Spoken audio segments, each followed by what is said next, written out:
Okay, so now we're going to be working on the waist darts. So here we have our pattern inside of our technique notebook, and we're going to trace out this skirt pattern. We're only going to cut out one, so we're going to just trace it off. I know right here it says place on the fold, but just ignore that for right now. Just trace it out completely how you see here, one. And then the most important thing when we're working with darts is that you have to properly mark the dart correctly or it's not going to come out right. So this dart here, as you can see, is very straight right here. So we have to mark the notches. If you do not mark the notches properly, your dart isn't going to come out correctly and the fit is going to be off.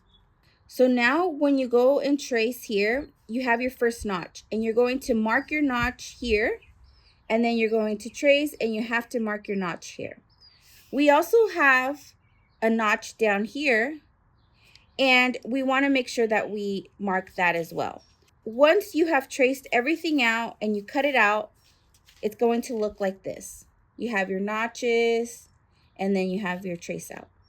But on the bottom of this, we have to mark the end of the notch. Where is the dart going to end? And this is where it's going to end. So the way to mark it is you're going to place your pattern back up. So you're going to use either a pointer or an awl to puncture the end of the dart. So you're just going to grab your fabric and your pattern, and you're going to puncture the hole at the end and have it come out the other side. Okay, so now I went ahead and I marked the bottom part of the dart. I just marked it here with a marking, so I have my notches and I know where to end my dart. So now with the good sides together, we're going to fold our skirt in half like this, and we're going to match up these two notches like this. So notch to a notch, we're going to match. And we're going to fold the skirt in half, and where we ended the dart hole, we want to end the dart here. So let me draw it out so it gives you guys a better view. So as you guys can see, this is where the dart starts and this is where the dart has to end. So we're going to now sew here. We're going to back tack and we're going to sew all the way down here. And then we are not going to back tack this part. We're going to just continue all the way to the end, and we're going to pull thread, and then we're just going to knot it at the end. So I'm going to show you that on the machine right now. Okay, so now we're going to sew the dart down. It is very important that your notches are aligned like this and that your skirt is good side to good side.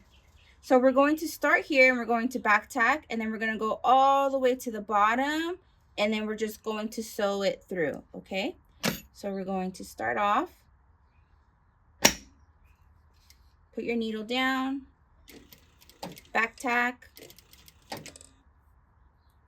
and then I made a line, so I'm going to follow that line all the way down.